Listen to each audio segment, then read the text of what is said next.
আচ্ছা বাবলু ভাই, এই যে কি শুনতেছি এমপি মমতাজের নাকি এইডস রোগ হয়েছে, ঘটনাটা কি সত্যি নাকি ভাই?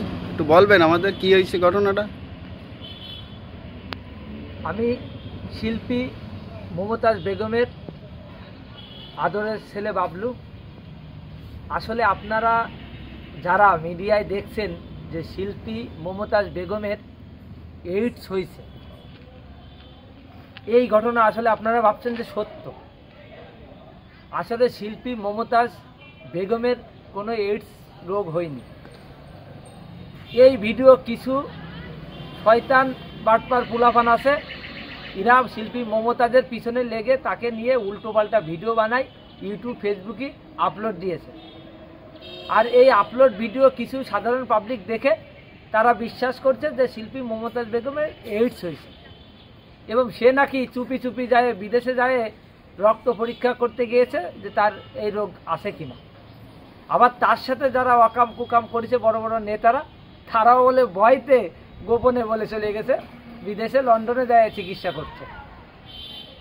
আসলে এইডস কি গাছে ধরে? আর আপনারা জানেন না শিল্পী মমতাজ বেগম কেমন লোক? সে ছোটোকালেতে গান গাচ্ছে। হ্যাঁ ঠিক আছে, আপনারা জানেন যে শিল্পী মমতাজ বিভিন্ন দামান ধরেছে, বিভিন্ন জায়গাতে অকাম করেছে। আপনারা তো ওই আন্দাজে ভাবেন, বাস্তব জীবন তো কিছু দেখেননি তার, শুধু মিডিয়ায় দেখেছেন যে সে না অনেক বিয়ে করেছে, তার অনেক অকাজ। আসলে সে কিছুই না, আপনারা যা ভাবছেন এটা সম্পূর্ণ ভুয়া। আমি তার ছেলে বাবলু, আমি তো জানি যে অরিজিনাল খবর কি। আমার আম্মা মমতাজ বেগমের কাছ থেকে আমি সব জেনেছি। আমি তাকে বলেছি, আম্মা মিডিয়ায় তো এই অবস্থা, তা আসলে কি এই ঘটনা কি সত্য? আমার আম্মা বলেছে যে এইসব সব ফালতু, এ নিয়ে তুমি কোনো চিন্তা করো না। এরকম বহু লোক আছে যারা ভাইরাল, তাদের নিয়ে কন্টেন্ট তৈরি করে ইনকাম করার জন্য আজে বাজে ভিডিও তৈরি করে।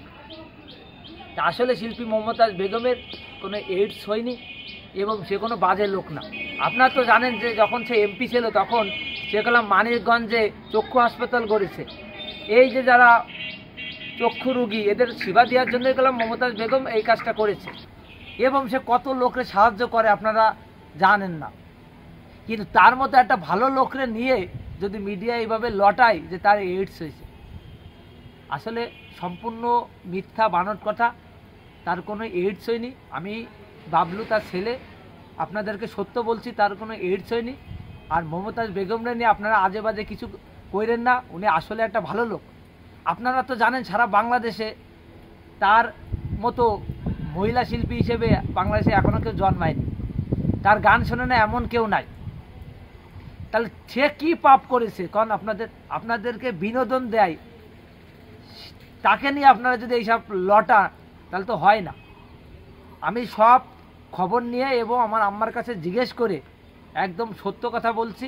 এইসব সব বানট মিথ্যা, এসব কিছুই হয়নি, সব ভুয়া রিপোর্ট আজকাল নেটে দিচ্ছে, কোনো কিছু হয়নি। আমি বাবলু আপনাদেরকে একদম সত্য কথা বললাম। আমার আম্মা মমতাজ বেগমের জন্য আপনারা দোয়া করবেন, এবং সে যেন এইসব শয়তানের খপ্পরে না পড়ে, এবং আমার জন্য দোয়া করবেন যাতে আমি সামনে ভবিষ্যতে আরও ভালো দিকে এগিয়ে যেতে পারি এবং ভালো কিছু করতে পারি। আপনাদের সামনে সবসময় ভালো ভালো কিছু নিয়ে আমি হাজির হতে পারি। ভালো থাকবেন, ধন্যবাদ, আসসালামু আলাইকুম।